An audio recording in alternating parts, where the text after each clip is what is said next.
Donald ট্রাম্পের বহুল আলোচিত বেইজিং সফরের মাত্র কয়েকদিন পরেই ১৯ মে চীনে পৌঁছেছেন ভ্লাদিমির পুতিন।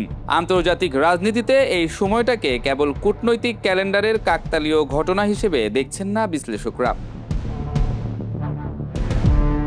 এটিকে ওয়াশিংটনের উদ্দেশ্যে বেইজিংয়ের একটি শক্ত বার্তা হিসেবে দেখা হচ্ছে। ট্রাম্প যখন চীনের সঙ্গে সম্পর্ক পুনর্গঠনের চেষ্টা করছেন, ঠিক তখনই শি জিনপিং তার সবচেয়ে ঘনিষ্ঠ কৌশলগত মিত্র পুতিনকে বেইজিংয়ে আমন্ত্রণ জানাচ্ছেন।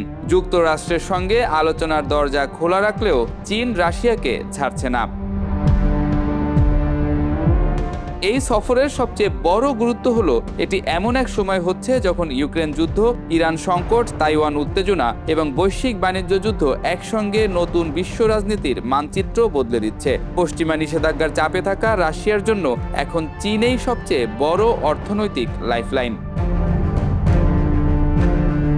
অন্যদিকে যুক্তরাষ্ট্রের চাপের মুখে বেইজিংও মস্কোকে ব্যবহার করছে একটি কাউন্টার ওয়েট হিসেবে। ফলে পুতিন শি বৈঠক এখন শুধু দ্বিপক্ষীয় সম্পর্ক নয়, বরং পশ্চিমা নেতৃত্বাধীন বিশ্ব ব্যবস্থার বিপরীতে বিকল্প শক্তি বলয়ের প্রতীক হয়ে উঠছে।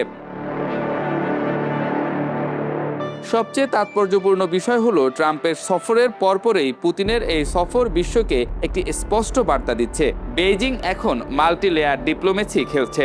একদিকে ট্রাম্পের সঙ্গে বৈঠক করে উত্তেজনা কমানোর চেষ্টা, অন্যদিকে পুতিনকে পাশে বসিয়ে দেখানো যে চীন এখনও রাশিয়ার সঙ্গে সম্পর্ক ধরে রেখেছে। আর সে কারণেই পুতিনের এই সফরকে শুধু আরেকটি রাষ্ট্রীয় সফর নয়, বরং নতুন ঠান্ডা যুদ্ধের ভূ রাজনৈতিক শক্তি প্রদর্শনের মঞ্চ হিসেবেও দেখা হচ্ছে।